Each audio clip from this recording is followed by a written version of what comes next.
Hey, open mic with Mike. How is everybody doing today? It's me singing to you. I'm good. Um, yeah, life is good. Hey, here's the thing. I really don't. I don't have a ton I want to talk about today. Hopefully, you got yourself an after supper coffee.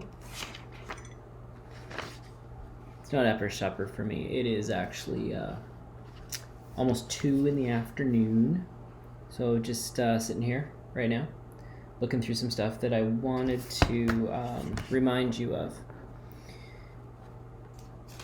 Things that I find important. But how is your week going? Everyone having fun? It's going to get warmer, so that is super fun. Hey, the beginning of the year, we talked about some important things. We talked about loving God, loving people. You know, if we could just live out some of this Matthew stuff that Jesus talked about, it would make life so much simpler. We have a tendency, though, to live a preference-driven Christianity, and it is exhausting. It is an exhausting way to live, and I think we've all tried at one point or another. But when we talked at the beginning of the year, we talked about loving God, loving people, and we've continued to talk about that even through our other studies, like we're doing Viva la Revolution right now, and we are talking about what it takes to be a revolutionary. If you haven't picked up on the secret hidden messages and everything, it's not like you play the record backwards or anything like that, but it all comes down to loving God, loving people. Jesus himself said that if you can just master loving God and loving people, you got it. That's what all of the laws and restrictions, everything was balanced into loving God, loving people. That is what it's all about. Hey, so at the beginning of the year, we talked about some of the ways we're going to do that as a church. So in loving God, we had 4 things.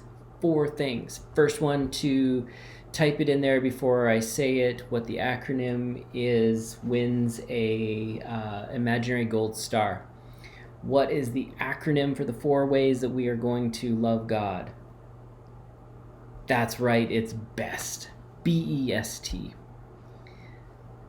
Number 1 was batons. We want to be constantly passing the baton. We want to build people up and help them succeed and achieve as a leader. We want to work ourselves out of a job and train more people for works of service. That's essentially the job of a pastor in the New Testament, is to train believers for works of service. The E is we want to create environments for intimacy with God. COVID makes it a little difficult, but I think the team is doing an amazing job right now. Worship nights that make happen, prayer nights, like just things that are amazing. Even our online church, they just, every week it gets better and better. The team is amazing. The S was significant acts. Part of your journey as a Christian includes significant acts, includes sacraments, communion, like Pastor Ron did last week, baptisms, we can still do them during the COVID, child dedications. It's these things, these significant acts that we do not want to limit, but we want to celebrate those as a church. We want to celebrate those as a body of believers. Tables and chairs, this is the most difficult one in COVID. Tables and chairs, gathering together, talking with one another. But you know, our groups are still meeting, and we're excited about that because they didn't stop. BEST, BEST, loving God. And we talked about the loving people side of things, some shifts that we have to do inside of global church cultures. And so we talked about, and they're actually just all S's, so I wasn't creative that day, all S's. So steps, we are starting recording tomorrow. We're starting to record our next steps processes here at the church. What happens next? So you accepted Jesus, and maybe you're in an alpha or a basics course, but what are the next steps to get you going? You shouldn't have to wait 12 years in order to volunteer in a church. What are those next steps? The second S was social events. Social events for the sake of social events. Social events do not need a Bible study. Social events do not need an altar call. They can be fun. You are allowed to have fun as a Christian. And tomorrow night, we are doing trivia night. And I can't wait to do a trivia night. So check for more information on Facebook on trivia night. You're going to want to be there. Number 3 S is scratching itches in our community.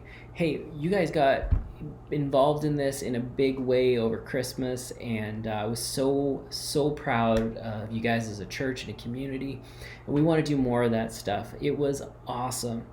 Number 4 is simple. It's being steadfast. We want to be steadfast in all we do. We want to take these things, the best, the other S's, and we want to be determined with them. We don't want to be wishy-washy. We don't want to forget about them. We want to be steadfast, continuously be passing the baton, finding new ways to create environments. We want to make sure that significant acts have opportunities to happen, and we want to be gathering. We want to make sure that we're pushing social events. We want to make sure that the next steps are easy for people to buy into and easy for them to achieve. And we want to make sure that we're scratching itches in the community. What does our community need, and how can we be there? We want to be steadfast in these things. And I think this is important to continuously remind ourselves of, because you look at these things and it's like, oh, okay, how am I doing that? We'll take baton for the easy win here. Baton. We passed the baton of Sunday morning online church. Last week, I watched it with you at the exact same time, not knowing what was coming next, even getting some surprises. It was fantastic because we passed the baton. We're not micromanaging that, but we gave authority, not a task, to somebody to achieve. And we got to trust people and know that God's putting the right people in the right places, and it works out. Not all the time, but this did. Last week, a group that we go to, one of the online groups, 2 weeks ago, sorry, I noticed that a different couple was leading than usually lead. So I asked a question later. I was like, hey, is that intentional? Are you like what's going on? And it's like, no, they're sharing the baton. It's like, that's amazing. Like unintentionally, these things are happening. And we look back and we reflect on it. We know that these things are in process, that these are steamrolling ahead, maybe slowly, but they are moving ahead. And this is important because as we as a church want to make big ripples, we want to make big change in our community, we have to first of all understand who we are as people who are loving God and loving people. Once we can get those under control and we can be focused and be like, well, we do this, and this really well. We don't need to do everything because we know what we're called to do as a church. And so I just want to remind you, love God with all you've got. Put your heart, your mind, your soul, your strength behind it, and love people. Love your neighbor as yourself.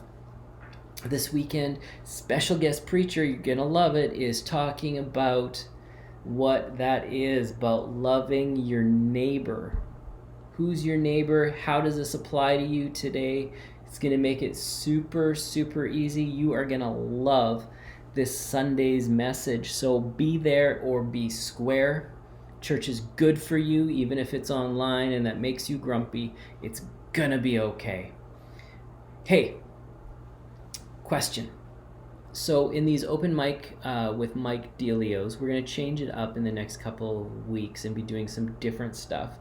What is it you would like to learn about? Maybe it's something I need to bring in a special guest for, or something you want me to to do some research and teach, or just spout out stories about random nonsense. I'm good with it all. But is there anything that you guys are interested in learning about? Because I would like to know. I think it would be fun to maybe study something together, and we'll take a look at doing that. But until next week, be the best and S's. Love God, love people. See you guys Sunday.